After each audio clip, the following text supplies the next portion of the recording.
Good evening, everyone. My name is Anna Vera, and I am a senior at Leaders High School, an NYC outward-bound school in Brooklyn.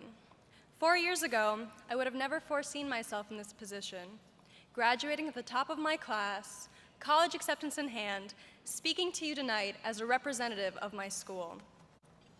Before coming to Leaders, I attended a large middle school. It's just me and my mom at home, and despite her emphasis on education, I just wasn't succeeding. I'm very visual, so I don't always connect with a traditional lesson right away. My teachers never took the time to get to know my style of learning or my personality. If I didn't grasp the material easily, they made an example of me for the rest of the class. After a while, I was no longer comfortable asking for help, and I fell behind even further. We were expected to be in charge of our own learning and speak up for ourselves like adults, but never taught how to. Frustrated, I became disruptive and disengaged. I didn't feel supported at school. I lost respect for the authority teachers held, and as a consequence, I also lost respect for myself and lost sight of the very purpose of school. In 8th grade, like most New York City students, I had to choose a high school, and I chose Leaders, even though I wasn't that enthusiastic about it. Remember, I didn't really like school, but the class sizes are small enough for me to get the individual attention I need to thrive as a student. My ideas are no longer dismissed, and while they are sometimes challenged, it isn't to embarrass me or make an example of me. It is to ensure that I'm thinking deeply.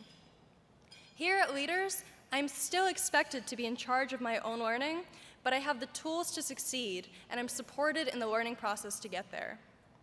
I know I'm making this high school sound like a dream, but just to be clear, there was a transition.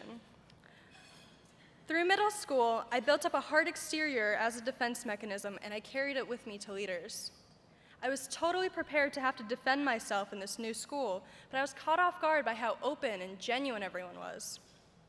With the support of my teachers and classmates, I became much more confident. I liked being heard, and I liked being respected. I was able to slowly shed the hard exterior I had built. Being vulnerable was absolutely terrifying, but I started to see that making myself vulnerable had a huge payoff. Being vulnerable makes it easier to ask for help, and getting help makes it easier to be successful. Because of the immense support the teachers have to give and the encouragement of my school community, I no longer need my protective armor. It didn't happen overnight, but over time, I began to excel academically. And I mean really excel. Did I mention that I'm valedictorian?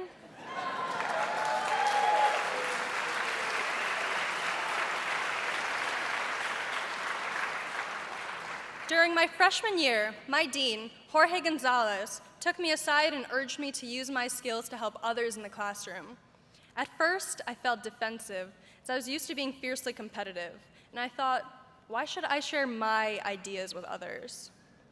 Then I remembered the student I was when I was younger, lost, and afraid to ask for help, wrapping myself in armor made of insecurity and anxiety.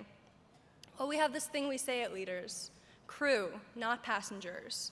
This means that no one person is acting alone, and we are all responsible for each other. I didn't have a crew in middle school, but I have one here at Leaders, and it's my responsibility to support them. So I went for it. I became a peer mediator, a peer mentor, part of a restorative justice committee, and a student organizer at my school.